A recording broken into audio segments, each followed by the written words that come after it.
मित्रों नमस्कार। पावन ज्योतिष प्रभात यूट्यूब चैनल पर आप सबका स्वागत है।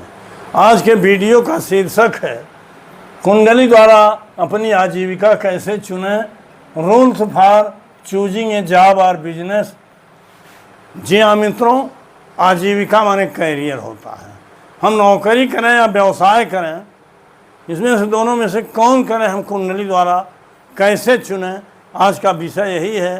प्रायः हर जातक की, हर व्यक्ति की, हर परीक्षक की यही प्रॉब्लम है, जिस पे आज हम विचार करेंगे। तो मित्रों, आगे बढ़ने से पहले आपसे अनुरोध है कि अगर मेरे चैनल को अब तक सब्सक्राइब नहीं किए हैं तो नीचे का सब्सक्राइब बटन पुश करिए, बगल में बेल आइकन आती है उसे पुश करके ऑल के बटन पर क्लिक करिए।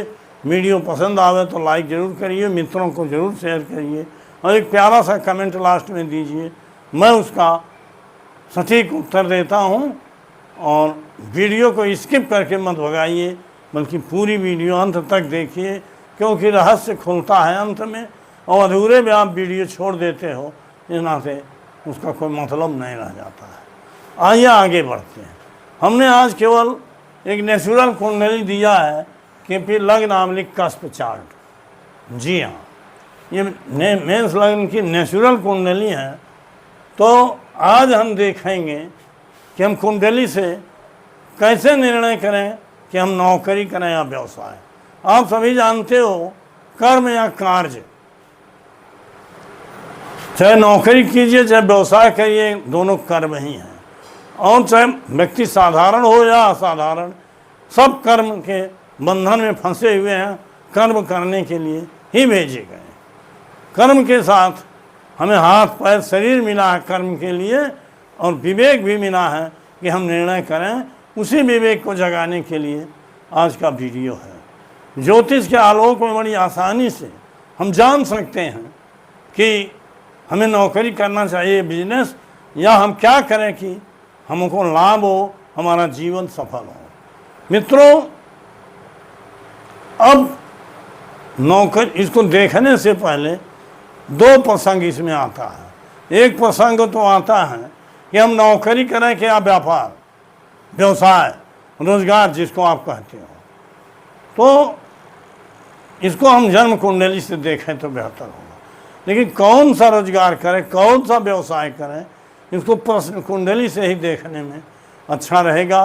क्योंकि अगर हम जन्म कुंडली से इसको देखेंगे किसी ग्रह के माध्यम से कि कौन सा व्यवसाय करें, तो निश्चित रूप से एक ग्रह सैकड़ों व्यवसाय को बताता है, और व्यवसाय के अनेकों शाखाओं उपशाखाओं को भी होता। इसका निर्णय नहीं हो सकता, क्योंकि व्यवसाय करने के लिए या रोजगार करने के लिए या व्यापार करने के लिए या बिजनेस उसको कहिए, उसके लिए पात्रता होना जरूरी है, या नौकरी के लिए भी पात्रता जरूरी है।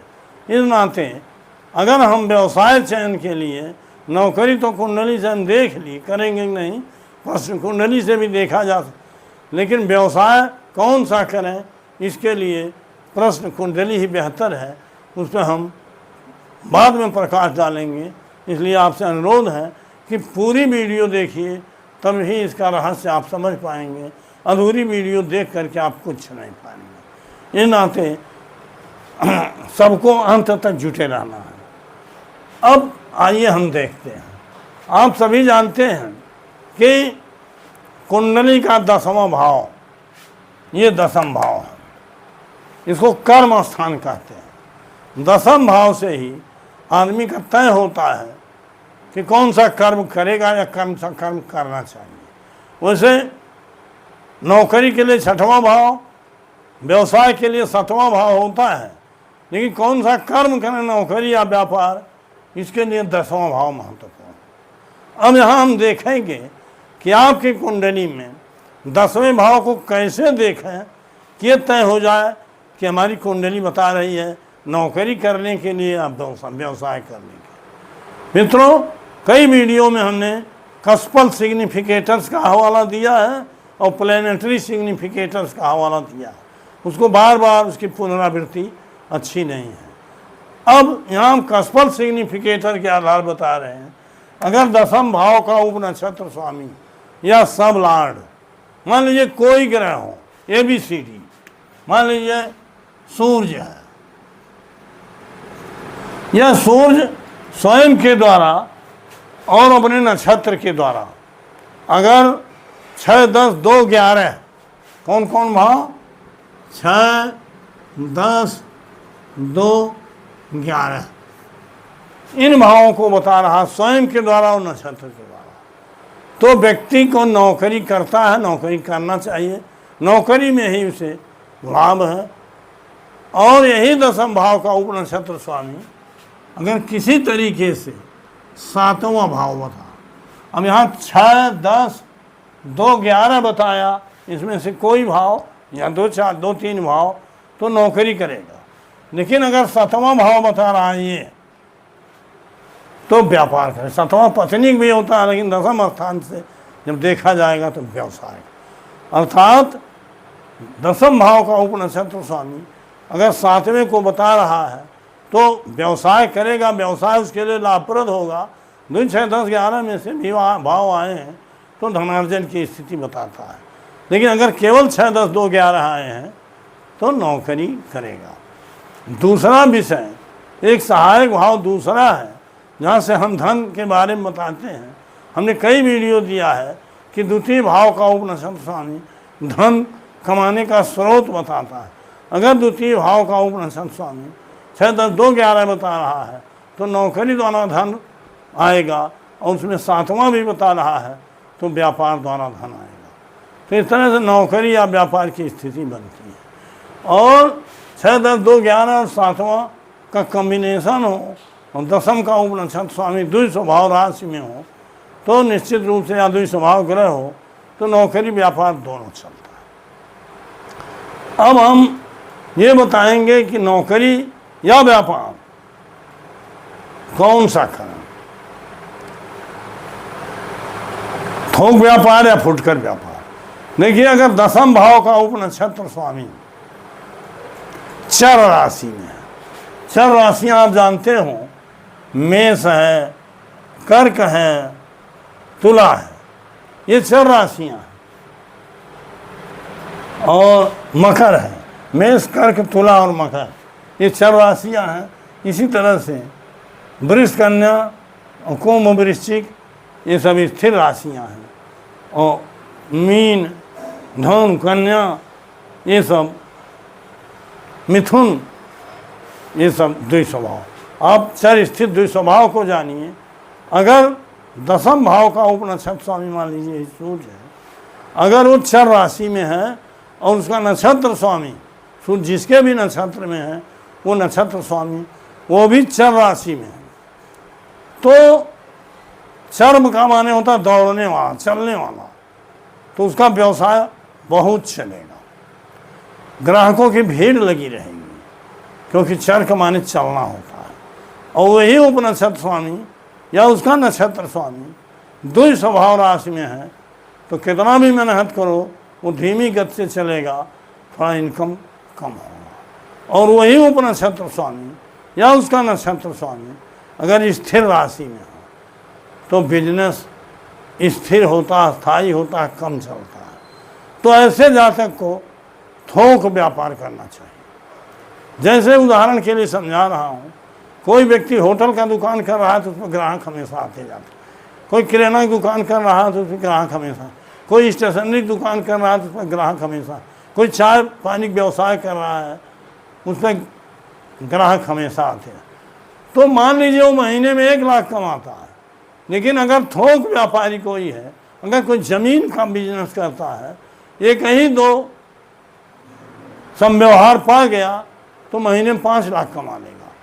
तो थोक व्यापार भी सोच समझ के अगर किया जाए कुंडली के अनुसार तो भले ग्राहकों की भीड़ नहीं है लेकिन उसमें कमाई ज़्यादा होती है, इसको आप समझते हैं। तो इस तरह से अगर